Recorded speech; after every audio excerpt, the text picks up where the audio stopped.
안녕하세요 여러분. 오늘은 제가 35살이 되고 나서 생각해보니 이걸 좀 더 어렸을 때 알아서 꾸준히 관리했으면 어땠을까. 왜 우리 20대 때는 눈이 크고 얼굴이 이렇게 V라인이고 몸매가 좋은 친구들을 한 번 더 보게 되는데요, 30대 때가 되면 주름이 하나도 없는 친구들이 저 친구는 어떻게 관리했을지 궁금하거든요. 제가 정말 미리 알았더라면 방치하지 않았을 5가지에 대해 이야기해보려고 합니다. 여러분들이 좀 더 미리 준비해서 제 나이가 됐을 때 혹은 여자로서 30대가 됐을 때 후회하지 않았으면 하는 마음에 영상을 만들게 됐어요. 생각지 못한 의외의 것도 알려드릴게요. 영상 끝까지 시청해주시고요. 바로 꾸꾸!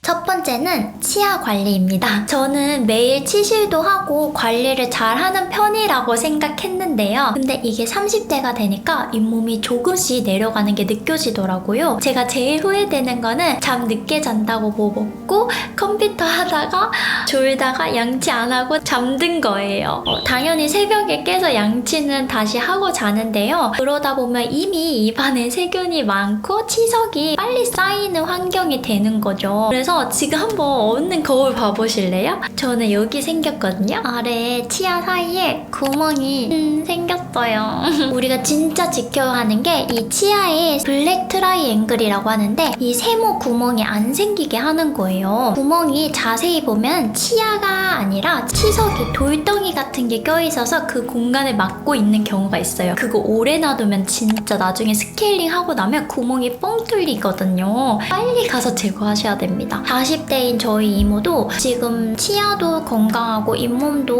건강한데 제일 고민인 게 여기 2개 구멍이 크게 보여서 늙어 보인다고 여러 치과를 갔지만 그거에 뚜렷한 방법은 없거든요. 이미 내려가 버린 잇몸인 거죠. 그래서 여러분도 밤에 치실 안 하고 주무시면은 꼭 반드시 하고 주무시길 바랄게요. 제가 진짜 많은 여러 가지 치실을 써봤는데요. 이게 치실을 넣고 치아 옆면을 위아래로 잘 닦아줄 수 있는 애들이 좋은데 얇고 넓적한 모양이 치아 면에 딱 붙어서 이렇게 닦기가 편하더라고요. 그래서 제가 그 치실 오랄비 치실인데 제품 링크 아래 달아둘게요. 꼭 한번 써보세요. 치아 면에 딱 붙어서 위아래로 닦아줄 때 자극이 없더라고요. 그리고 2번째, 생활 패턴이 바뀔 때 운동을 놓지 말자입니다. 여러분 20대 후반에서 30대 초반에 대부분이 겪는 일들이 있어요. 하나는 이직을 하게 된다, 또는 결혼을 하게 된다, 또는 임신을 하게 된다. 근데 이렇게 생활 패턴이 많이 변하게 되고 주변 환경이 변하게 되니까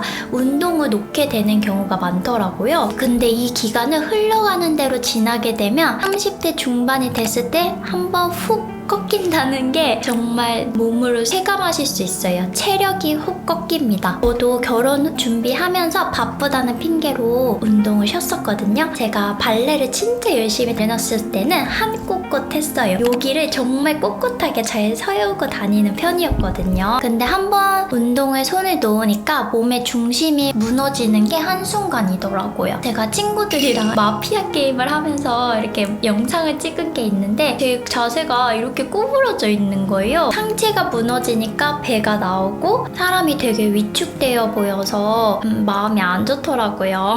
그래서 제가 최근에 6개월짜리 필라테스를 그냥 끊어버렸습니다. 더 이상 안 될 것 같아서요. 그랬더니 정말 신기한 게 2주 만에 배에 힘이 들어가더라고요. 남편이 자꾸 아랫배가 나왔다길래 배에 힘을 줘도 안 되더니 필라테스 2주 만에 배에 힘을 주는 방법을 배우게 됐어요. 그리고 인바디 그냥 무료로 측정해주는 헬스장이나 필라테스 센터 있거든요. 거기서 한번 측정해보시면은 정말 상체에 근육이 모자르다고 뜨시는 분들 많을 거예요. 그게 코어 근육이 모자른 거거든요. 우리 코어 근력을 위해서라도 운동 꼭 손에 놓지 말아요. 필라테스 강추입니다. 또 경계해야 할 습관 중 하나는 물 대신 커피를 마시게 되는 겁니다. 저 같은 경우는 직장 생활하면서 커피를 정말 많이 마시게 됐어요. 원래 물을 진짜 좋아했던 사람인데 오전에 이미 한 잔 마셨는데 동료가 밥 먹고 나서 한 잔 먹을래? 하면 또 먹게 되고 또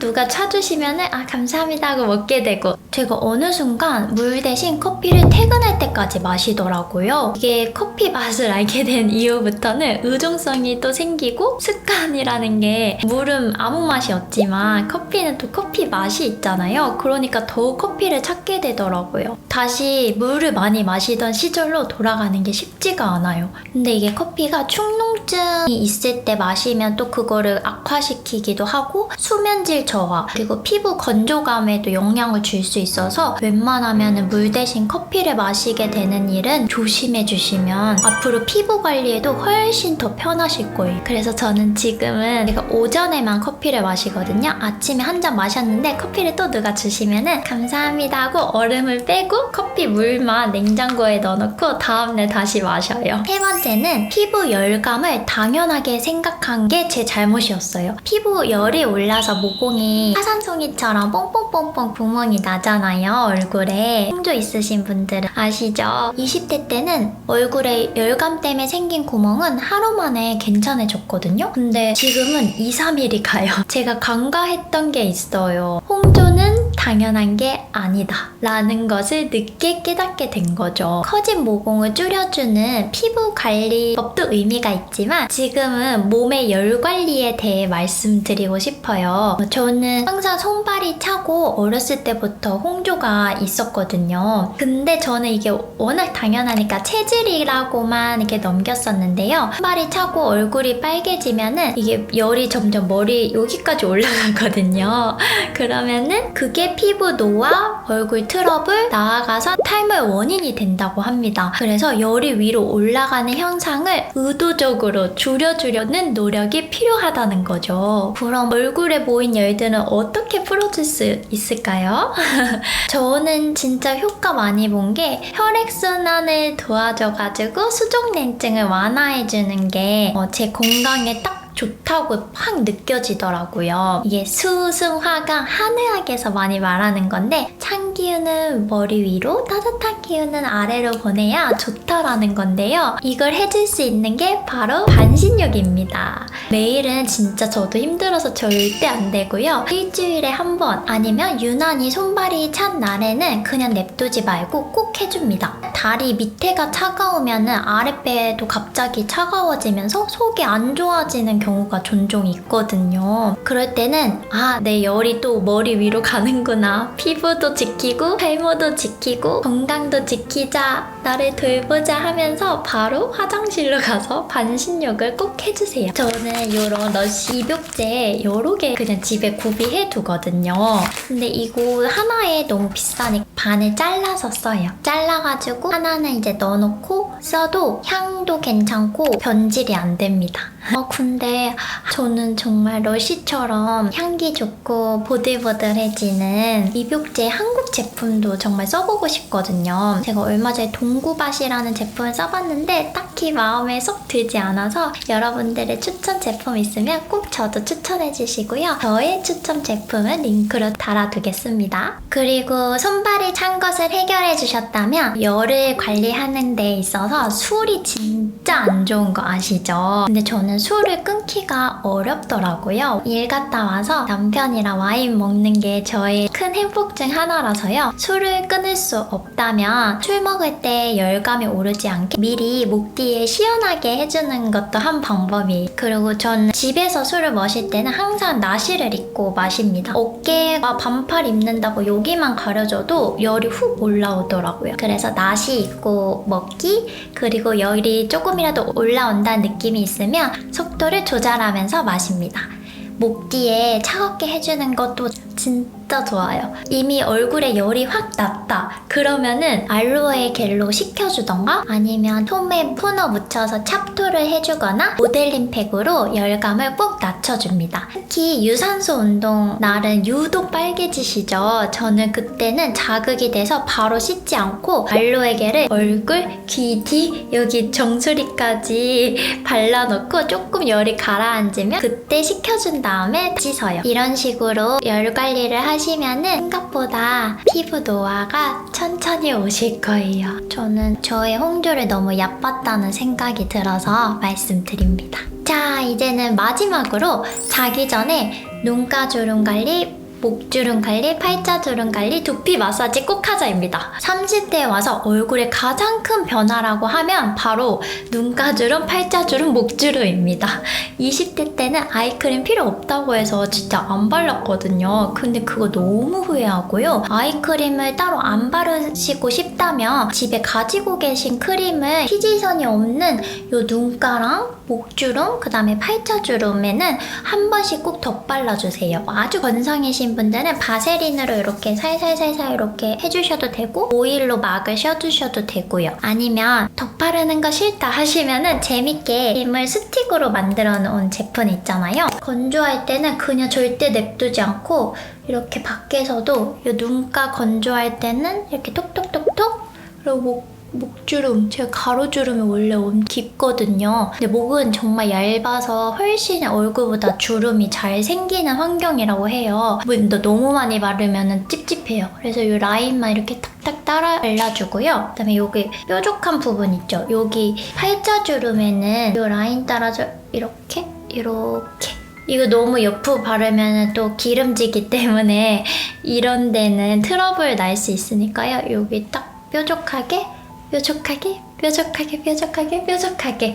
해서 꼭 주름 관리해주세요. 그리고 이 팔자주름이 의외로 얼굴 순환 마사지도 있지만 바로 시작하기에 부담 없는 두피 마사지를 꼭 추천드려요. 어떻게 루틴을 하면 좋냐면요. 밤에 샤워를 하고 머리 말리고 괄사 양쪽으로 잡고 후두근, 흉두근, 전두근 세 군데 위주로 양손 잡고 이렇게 마사지 해주면은 이 팔자주름이 내려오는 걸 막을 수 있대요. 여기가 딱딱해지면은 얼굴 전체 근육이 굳으면서 정말 두피도 늙는데요. 두피도 말랑말랑하게 혈액순환이 잘 되게 해줘서 팔자주름도 막고 탈모도 예방하고 이 경직된 표정도 두피를 말랑말랑하게 해줘서 부드럽게 바꿔봐요. 제가 쇼츠로 씻고 나서 표정 운동하는 거, 두피 운동하는 거, 목 스트레칭 하는 거 올려놨거든요. 그거 참고해보셔도 좋을 것 같고 아니면 제가 이 마사지는 따로 매일 하는 거 영상을 제작해보도록 하겠습니다. 그 외에도 붓기 관리, 수면 관리, 영양제, 마인드 이런 거 막 같이 이야기 나누고 싶은 게 정말 많거든요. 근데 너무 영상이 길어져서 루즈해지시니까 다음 기회에 또 찾아오겠습니다. 여러분만의 알려주시고 싶은 꿀팁이 있으면 저도 꼭 댓글로 알려주세요. 그리고 목주름 관리할 때 아이크림 이거 바르는 거 말고도 노트북 쓰시는 분들은 이렇게 책상에서 놓지 말고 꼭 이 눈높이로 꼭 노트북 사용해주세요. 제가 사진으로 첨부할게요.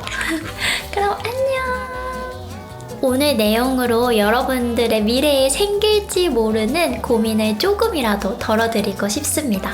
긴 영상 시청 감사합니다.